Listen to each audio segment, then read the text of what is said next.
point I'm making is a very simple phone call to these individuals, I think would have ascertained immediately that there was no protest prior to this. I mean, this attack started at 9:40 p.m. Benghazi time, and it was an assault. And I appreciate the fact that you called it an assault.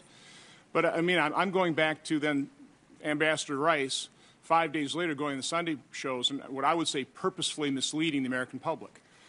Well, why wasn't that known? And again, I appreciate the fact of the transparency of this hearing, but why weren't we transparent at that point in time?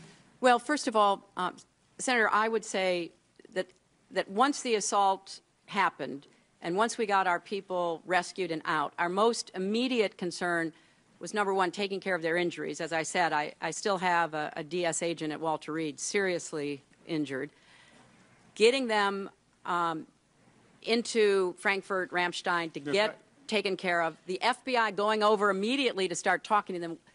We did not think it was appropriate for us to talk to them before the FBI conducted their interviews. So, and we did not, I think this is accurate, sir, I certainly did not know of any reports that contradicted the IC talking points at the time that Ambassador Rice went on the TV shows. And, you know, I just want to say that, you know, people have accused Ambassador Rice and the administration of, you know, misleading Americans.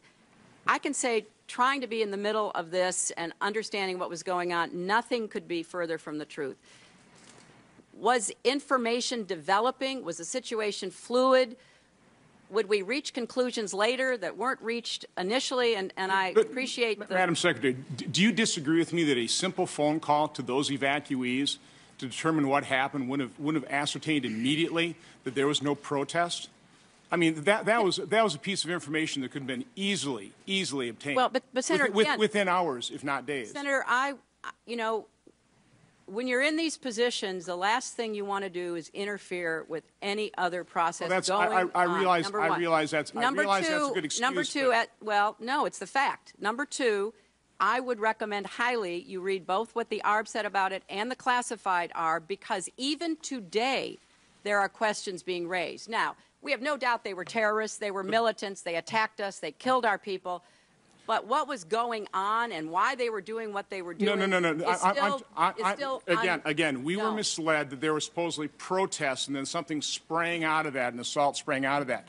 And that was easily ascertained that was not the fact. And the American people could have known that within days, and they didn't know that. With all due respect, the fact is we had 4 dead Americans. Was it because of a protest, or was it because of guys out for a walk one night who decided they'd go kill some Americans? What difference at this point does it make? It is our job to figure out what happened and do everything we can to prevent it from ever happening again, Senator. Now, honestly, I will do my best to answer your questions about this, but the fact is that people were trying in real time to get to the best information. The IC has a process, I understand, going with the other committees to explain how these talking points came out. But you know, to be clear, it is, from my perspective, less important today, looking backwards, as to why these militants decided they did it, than to find them and bring them to justice. And then maybe we'll figure out what was going on in the meantime. Okay, thank you, Madam Secretary.